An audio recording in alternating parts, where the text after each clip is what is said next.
The ink was still wet on the papers when I felt the air shift around me, thick and heavy like the sky before a storm. The room was too bright, sunlight bouncing off the polished table, catching every tremor in my hands as I realized what my own children believed they were taking from me.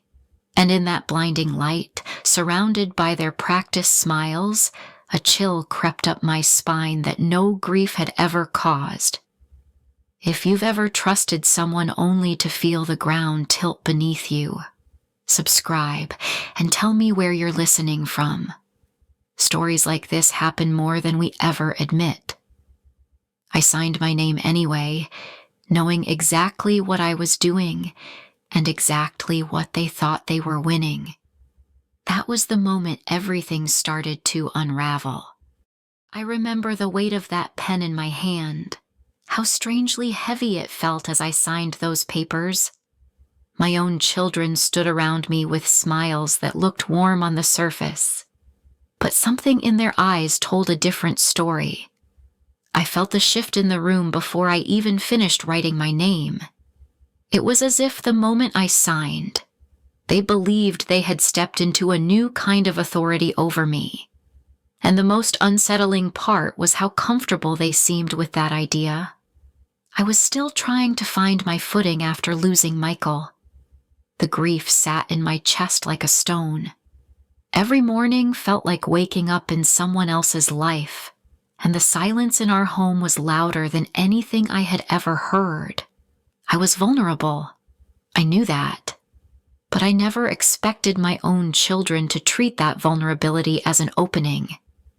As they hovered around me that day, I caught myself wondering when their concern had changed into something sharper, something that felt more like control than care. Their gentle touches on my shoulder felt rehearsed, their quiet reassurances almost scripted. I kept trying to convince myself I was imagining it, that grief was making me overly sensitive, but the unease lingered. And that day, as their smiles tightened while the document slid into a neat folder, something inside me stirred. A question I didn't want to ask yet couldn't ignore. It was the first moment I wondered what their intentions truly were. That was when the early signs began to show. Small things at first, but enough to make me look a little closer. And that is where everything really started. I remember those first weeks after Michael's funeral in Boulder, when grief made every day feel heavy and strangely distant.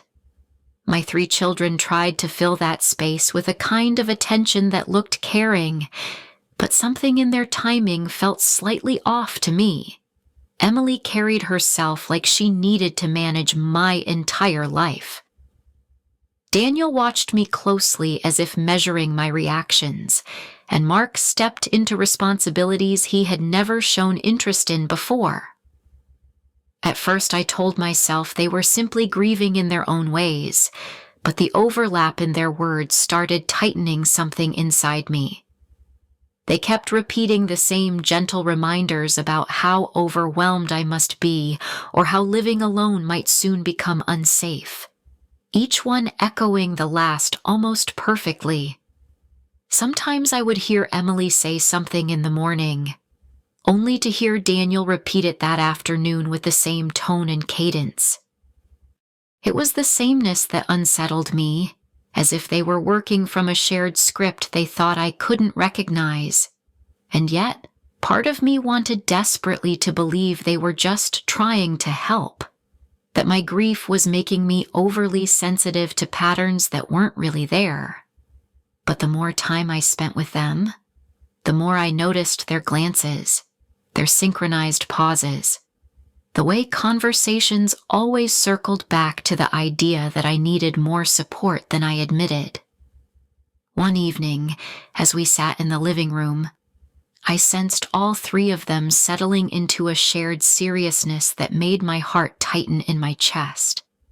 It was then that they mentioned they had prepared something they wanted me to look at, something they called a long-term care agreement.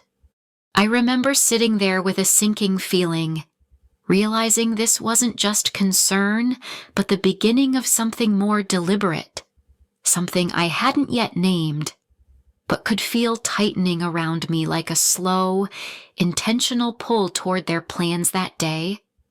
They arrived together that afternoon, standing in my doorway with an energy that felt strangely staged. Their clothes were a little too formal for an ordinary visit, their posture too straight, their expressions too polished. It reminded me of the way people prepare themselves before delivering news they've practiced in the mirror. I watched the three of them file into the living room as if they had rehearsed every step. When Emily pulled out the folder, I already knew what it was. I didn't need to study the pages to understand the intent behind them, the bold headings, the structured clauses, the language about oversight and decision-making authority. It all pointed toward one thing: control, not support, not protection, control. And seeing it in writing felt like a quiet blow to my chest. As they stood there, waiting for me to read it, a wave of betrayal pressed against my ribs. I could hear their earlier words playing in my mind, all those identical reassurances and synchronized concerns. It was suddenly so clear that this wasn't a moment of care but a coordinated takeover, disguised in the soft tones they thought would soothe me. For a moment, anger rose sharply in my throat, but as quickly as it came, something steadier settled in. I felt myself step back from the shock and look at the situation with a clearer mind.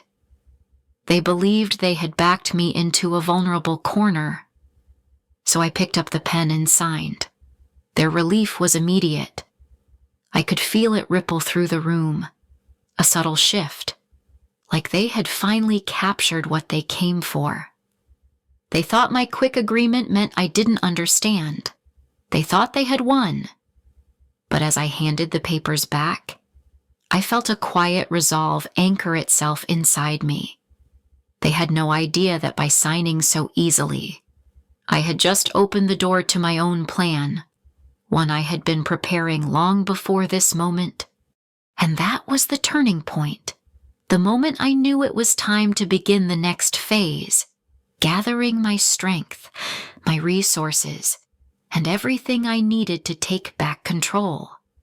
Long before my children ever gathered around me with that so-called care agreement, I had already taken steps to protect myself. In the months after Michael passed, something in my instincts kept whispering that I needed to secure my future. I didn't want to believe it had anything to do with my own children, but the feeling was persistent enough that I hired a private attorney quietly, without telling anyone. She helped me place every major asset into carefully structured trusts, creating layers of protection that no one could casually intrude on. At the time, it felt like an uncomfortable precaution. Now, it felt like foresight. When the agreement appeared, I didn't panic. I simply reached for the plan I had already set in motion. My attorney connected me with a private investigator, someone who specialized in situations exactly like mine, family members taking advantage of a grieving parent. Saying those words out loud, even just in the privacy of my own mind, pierced something tender in me. I hated that the world required people like him. I hated that I needed his help. But I also felt a strange steadiness rising in my chest. I wasn't helpless. I wasn't drifting. I was preparing. As painful as it was, I knew I had to play along. I let my children believe that their agreement made me dependent, that I was willing to move into Emily's home because I needed guidance. Inside, though, I was already cataloging the behaviors I needed to watch for, the comments I needed to remember, the patterns I needed to document. I carried a quiet determination with me, like a private flame that grew brighter each day. And with that resolve, I packed my bags, ready to step into their world, not as someone they could control, but as someone watching closely, gathering every truth I would need once I walked through their door. Moving into Emily's house in Littleton felt like stepping onto a stage I never auditioned for. I let myself appear slower, a little unsteady, as if the weight of grief had softened my edges more than it truly had. She seemed relieved by that performance. Within hours, she was hovering, adjusting the way I folded my clothes, reminding me about the smallest tasks, even guiding my hand when I poured a glass of water, as if I had forgotten the rhythm of my own life. I kept my expression gentle, but inside, every gesture of hers felt like another quiet attempt to shrink my independence. I placed the small recording device inside what looked like an ordinary keychain. It became my silent companion. Whenever Emily would lower her voice to speak over me or about me, I'd simply sit nearby, pretending to drift into thought while the device captured every word. Daniel visited often, always arriving with some new suggestion about simplifying my finances. He spoke with a confidence that implied he had already taken steps on my behalf. And then there was Mark, who kept emphasizing the need for medical evaluations, pushing the idea that my memory was slipping faster than I admitted. Hearing my own children speak with such certainty about limitations I didn't have was more painful than I expected. It felt like watching them rewrite who I was while I stood right there. The hardest moments were late at night, when they thought I was asleep. Their conversations carried down the hallway, soft, hurried, strategic. One night, I heard them speaking about my home, the one Michael and I built our lives in. They weren't talking about visiting it or helping maintain it. They were discussing selling it. The words slid under my skin like ice. That was when the emotional fog lifted completely, and the truth of their intentions sharpened. And from that moment on, I knew the next steps would reveal more than I was prepared to face. It didn't take long before I noticed how tightly they were trying to wrap themselves around my finances. At first, it came in small, almost invisible shifts. Emily suggesting she could simplify things for me. Daniel mentioning that too many accounts might be overwhelming. But the real change appeared when I saw that one of my credit cards no longer worked. Then another. When I checked the statements, I realized the accounts had been closed entirely, not paused or adjusted. Closed. Without my approval. They framed it as protection, but it felt like erasure. My access narrowed to a single debit card they encouraged me to use for my own comfort, as if comfort and limitation were the same thing. I kept my face calm, but inside, anger simmered. Then came the moment that shifted everything. While reviewing some paperwork they thought I'd never see, I recognized payments that had nothing to do with me. Old debts, car repairs, lingering medical bills, all paid from accounts tied to my name. It was like finding fingerprints at a crime scene, proof of something I hoped I had only imagined. What struck me the hardest was realizing how little they understood about my actual financial situation. They assumed I lived off modest retirement savings, that whatever they were siphoning off would go unnoticed because they imagined I had so little left to protect. Their confidence in my supposed frailty only deepened the sting of their betrayal. Still, I kept gathering every detail, statements, screenshots, quiet recordings of their whispered plans. The more evidence I collected, the more focused I became. I wasn't running from the truth anymore. I was preparing to face it head on. And when my attorney called to tell me it was time to take the next step, I felt something shift inside me. Not fear, not hesitation, readiness. When my children announced that a cognitive evaluation would protect everyone, I recognized the setup immediately. They wanted a doctor who would nod along with whatever story they had been crafting about my supposed decline. I could see it in the way they kept hovering near me, offering reminders I didn't need and pretending to correct details I hadn't gotten wrong. So I allowed myself small slips, pauses, hesitant touches on the armrest, a quiet admission that I felt tired. Nothing dramatic, just enough to let them believe their plan was working. What they didn't know was that my attorney had already arranged for an independent specialist, a woman known for her fairness and refusal to be influenced by family pressure. When she walked into the room, calm and professional, I felt a weight lift off my chest. This was someone who would actually look at me, not at the narrative my children had rehearsed. The test itself felt almost soothing. Memory sequences, reasoning puzzles, word associations. I answered steadily, letting my mind stretch in ways it hadn't in months. By the time we finished, I felt clearer than I had since before my husband passed. There was no fear in me, only focus. When the results came back, the air in the room changed instantly. I had scored not just within normal range, but above average for my age. I watched their confidence collapse, their careful plans fraying at the edges. For the first time, they looked unsure, afraid, even. And I felt something warm rise inside me, not gloating, but relief, vindication. I wasn't losing myself. I wasn't slipping away. And now that the truth was documented, I could feel the momentum shifting. The next move would be mine. My attorney arrived that morning with a quiet steadiness that seemed to fill the entire room. She carried a thick folder, the kind that only holds truths no one can run from. When she laid it on the dining table, my children froze.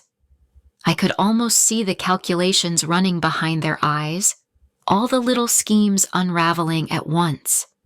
She went through everything piece by piece: account closures, unauthorized transfers, payments for debts that were never mine, and then the recordings, my own voice in the background as they discussed selling my home, my life, as if it were a burden to unload. I watched their faces shift from denial to panic, then to a sort of pleading confusion, as though pretending not to understand could somehow erase the evidence. They tried to explain themselves. They reached for excuses, for softened versions of events, for justifications built on flimsy claims of concern. But my attorney stayed firm. She laid out the legal consequences in calm, measured terms: financial exploitation, coercion, attempted control of assets, and potential civil and criminal liabilities. Each word landed like a stone dropped into still water, sending ripples that none of them could escape. I sat there in the middle of it all, my heart aching. These were the children I had raised, the people I once believed would protect me when life grew heavy. And yet, here we were, me listening to their fear, them finally facing the truth of what they had done. The hurt was real, but beneath it, something stronger rose up. I felt steady. I felt present. I felt done being quiet. As the room finally fell silent, I could sense a shift. This was only the beginning, and what came next would reveal far more than they ever expected. When my attorney opened the second folder, the room shifted again. This one wasn't about their mistakes. It was about mine. I had spent months hiding the full truth of my financial life, even from myself at times. But now it was time to put everything on the table. She laid out the documents showing the trusts, the investment accounts, the property valuations, and the portfolio my husband and I had built over decades. All of it protected, all of it mine, and all of it totaling well over $1 million. My children stared at the numbers as though they belonged to strangers. I could see the shock register first, then disbelief, and finally a kind of stunned grief.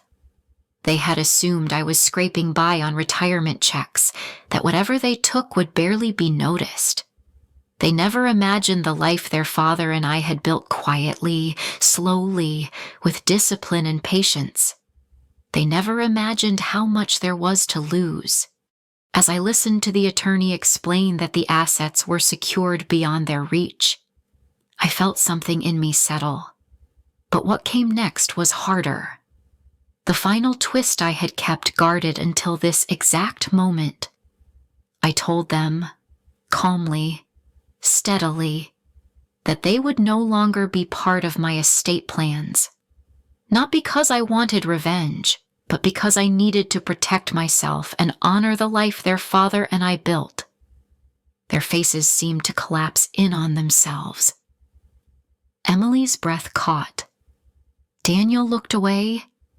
Michael's shoulders slumped as though the weight of his choices finally found him.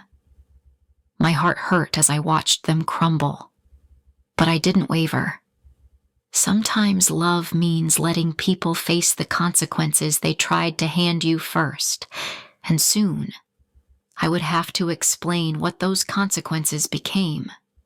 When the confrontation ended, the legal process moved faster than I expected. My attorney filed the necessary motions, and within days, every account frozen under their names was restored to me. Their authority as my decision-makers was fully revoked. The long-term care agreement they had pushed so aggressively was dissolved, leaving no trace of the control they tried to build around my life. It was a quiet sort of justice, one that arrived without celebration, only relief. The emotional consequences, though, were far heavier. My children kept their distance after everything became official. Each of them sent brief messages through relatives, hints of guilt and embarrassment woven between the lines. But I could feel the space widening. Trust, once cracked this deeply, doesn't snap back into place. I stopped trying to force what no longer fit. I grieved the family I thought I had, and then I grieved the one that stood in front of me. That grief changed shape over time, softening into something I could hold without breaking. As the months passed, I chose to rebuild my life deliberately. I moved back into my own home. I handled my own finances again. I established boundaries that were long overdue. For the first time in years, I allowed myself to imagine aging without fear, not because everything was perfect, but because I finally understood my own worth. I had spent so much of my life giving, hoping it would be enough. Now I understood that protecting myself was not selfish. It was necessary. In the quiet of my days, I began to feel a kind of peace settle in, a peace I hadn't known was possible after so much betrayal. And with that peace came the clarity to offer one final message, the one I wish I had heard sooner. There is a quiet moment that comes after a storm, when the world feels strangely still. That is where I have been living lately, in that space where the dust finally settles and you can see what survived. What I learned through all of this is that love, even the kind we pour into our families, cannot survive without respect, and respect cannot exist without boundaries. Aging does not make us weaker. It makes us more aware of what truly matters, and sometimes that means choosing peace over proximity and truth over tradition. I have come to understand my own worth in a way I never had before. I hope, If you are listening to this and carrying your own hurt, that you remember yours too. You deserve safety. You deserve care. You deserve to be treated as a whole person, not a burden or an afterthought. Thank you for staying with me through this journey. Your time means more than you know. If any part of my story touched something familiar in your life, I would be grateful to hear it. Have you ever faced a moment when you had to stand up for yourself, even with the people closest to you? Your voice matters here.